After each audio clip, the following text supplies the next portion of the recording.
اور نبی پاک صلی اللہ علیہ وسلم کا ہمیں حکم ہے اکثروا ذکر ہاضم اللذات کہ لذتوں کو توڑنے والی چیز کو زیادہ یاد کیا کرو۔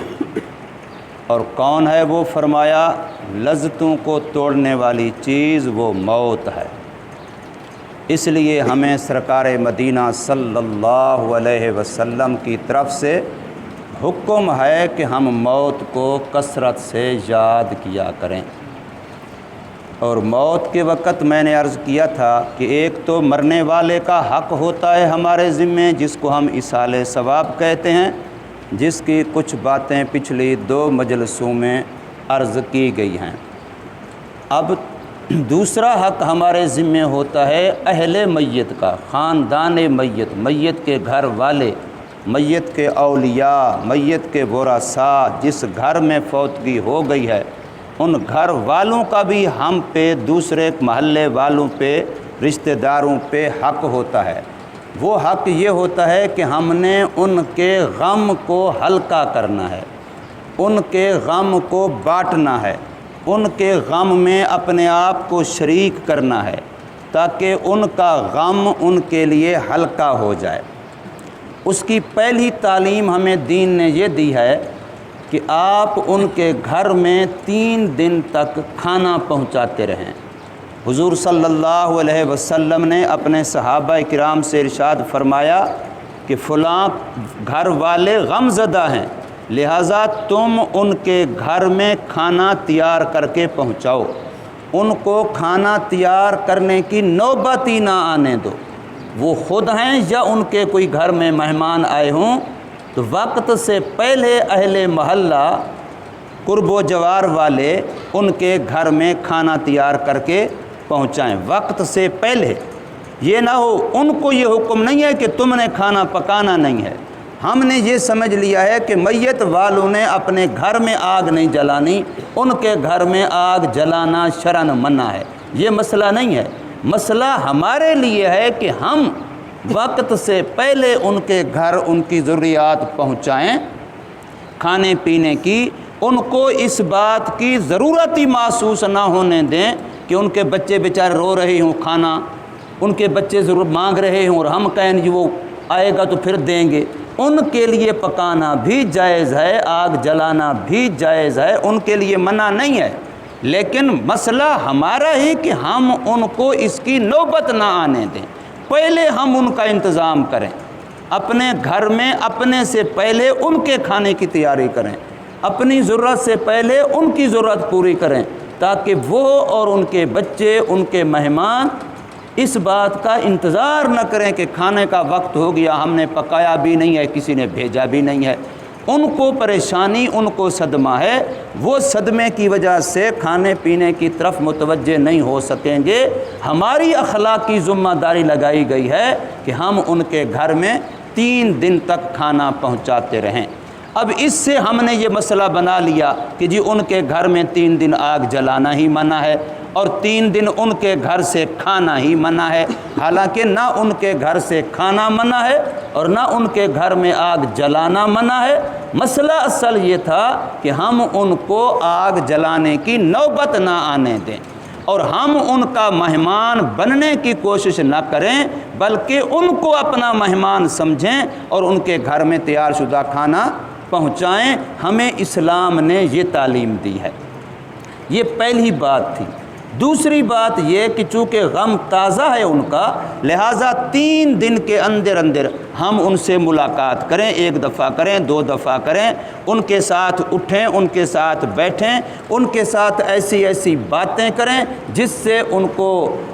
تسلی ہو اور ان کی توجہ ادھر ادھر تقسیم ہو۔ وہ جو فوتگی والی بات ان کے دل دماغ میں ہر وقت تھوڑی تھوڑی دیر کے بعد کبھی آپ نے اس فوت ہونے والے کا کمرہ دیکھتے ہیں، کبھی ان کا بستر دیکھتے ہیں، کبھی اس کے کپڑے دیکھتے ہیں، کبھی اس کی فلاں چیز دیکھتے ہیں، پھر بیچاروں کا غم تازہ ہو جاتا ہے، پھر رونا آ جاتا ہے، تو ہم ان کے جی کو بہلائیں اور طرف ان کی توجہ کو لگائیں اور طرف ان سے باتیں کریں۔ کسی روتے کو ہنسانا یہ مستقل ایک عبادت ہے، یاد رکھیے۔ کسی غم زدہ کے غم کو ہلکا کرنا کسی روتے کو ہنسانا یہ مستقل ایک عبادت ہے۔ آپ غم زدہ سے ایسی باتیں کریں کہ ان کا غم ہلکا ہو، اس لیے اس کے لیے تحدید رکھی گئی ہے 3 دن کی۔ ہاں البتہ جو بندہ 3 دن تک نہیں پہنچ سکتا، کوئی عذر شرعی ہے، دور ہے، کوئی اور مسئلہ رکاوٹ ہے، اب وہ 3 دن کے بعد بھی جب موقع ملے تعزیت کر سکتا ہے، لیکن اصل تعزیت 3 دن کے اندر اندر ہے۔ کیوں؟ اس لیے کہ بعد میں تو ان کا غم ویسے ہی ہلکا ہو جائے گا، وہ ویسے ہی بھول بھال جائیں گے۔ اب جو ہم اس کے بعد چلے جائیں گے اور شروع ہو جائیں گے، وہ فلاں ایسا تھا، وہ نہ مرتا میں مر جاتا، اس کا تو ابھی وقت نہیں تھا، میرا وقت تھا، فلاں کا وقت تھا، اب ایسی باتیں کریں گے کہ وہ بیچارے غم بھول چکے تھے، وہ بیچارے اس وقت ان کی توجہ اور طرف متوجہ ہو چکی تھی، ہم نے پھر وہی باتیں کر کے ان کو دوبارہ رونے پہ لگا دیا، اب وہ بیچارے پھر رونے لگ گئے ہیں۔ تو یہ تعزیت کا مقصد نہیں ہے، تعزیت تو غم بانٹنے کا نام تھا، غم ہلکا کرنے کا نام تھا، یہ نہیں ہے کہ وہ ان کا غم دوبارہ تازہ کر دو۔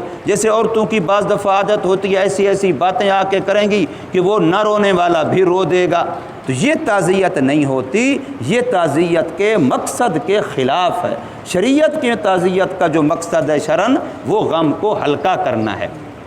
اب اس غم ہلکا کرنے کے لیے آپ کو چلنا پڑے گا، آپ کو ان کے پاس جانا پڑے گا، آپ کو ان کے گھر میں، ان کے ڈیرے پر، ان کی بیٹھک پر جانا پڑے گا، لیکن اس کے لیے آپ کو کچھ پڑھنے کی ضرورت نہیں ہے، اس کے لیے آپ کو ہاتھ اٹھانے کی ضرورت نہیں ہے، اس کے لیے آپ کو دعا کی ضرورت نہیں ہے۔ دعا تو میت کا حق تھا جو ایصال ثواب تھا، پڑھنا تو میت کے لیے تھا جو ایصال ثواب تھا۔ اب جو آپ ان کے گھر آئے ہیں، ان کو کہتے ہیں جی دعائے خیر، دعائے رحمت، دعائے خیر، دعائے، اب وہ بیچارے 24 گھنٹے صبح سے بیٹھتے ہیں، شام تک ہاتھ یوں ہو رہے ہیں، یوں ہو رہے ہیں، ان کے بازو تھک جاتے ہیں، اک جاتے ہیں، جو بھی آتا ہے دعائے خیر، جو بھی آتا ہے فاتحہ، جو بھی آتا ہے الحمد شریف، جو بھی آتا ہے درود شریف۔ بھائی درود شریف آپ نے میت کے لیے پڑھنا ہے، میت تو اللہ کے پاس ہے، آپ درود شریف پڑھیں، اللہ کو بتائیں، اللہ اس کے روح کو پہنچا دے گا۔ اس کا ایک الگ مستقل سسٹم ہے ایصال ثواب کا، جو میں نے کل پرسوں 2 مجلسوں میں ذکر کیا ہے۔ اب میرے والد کو آپ نے درود شریف پہنچانا ہے تو مجھے بتانے کی کیا ضرورت ہے؟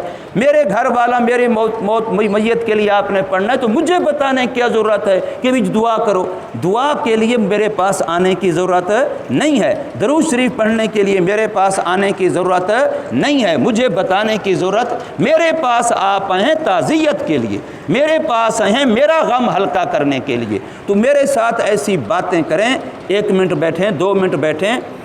اتنی دیر بیٹھیں جس میں ان کی طبیعت میں نشاط ہے، اتنی نہ بیٹھیں کہ وہ سوچنے لگ جائیں جاتا ہی نہیں ہے۔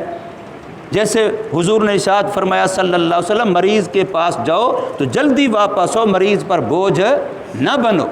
تو یہاں پر بھی ایسے ہونا چاہیے، ہم نے مقصد شرعی کو دیکھنا ہے کہ اصل مقصد کیا ہے۔ تو اس لیے جہاں تعزیت کی بات ہے وہاں آپ کو جانا بھی ہے، وہاں آپ کو ان سے ملنا بھی ہے اور ان کے ساتھ باتیں بھی کرنی ہیں۔ اس لیے تعزیت کافر کی بھی جائز ہے، یاد رکھیے، ہمارے قرب و جوار میں کوئی کافر رہتا ہو، کسی قسم کا بھی ہو، ہمارا اس کے ساتھ تعلق ہے، تعزیت کافر کی جائز ہے، اور فاتحہ ایصال ثواب وہ کافر کے لیے حرام ہے۔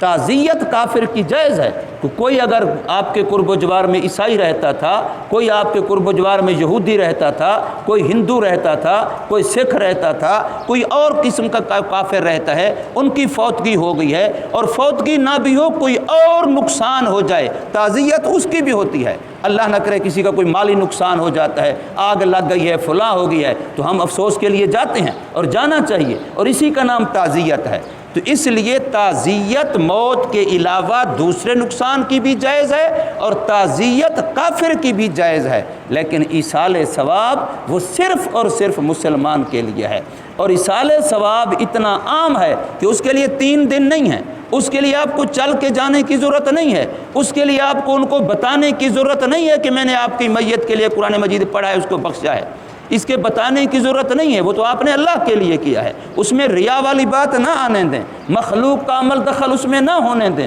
تاکہ خالص اللہ کے لیے وہ عمل رہے اور اس کا ثواب آپ کو بھی ملے اور میت کو بھی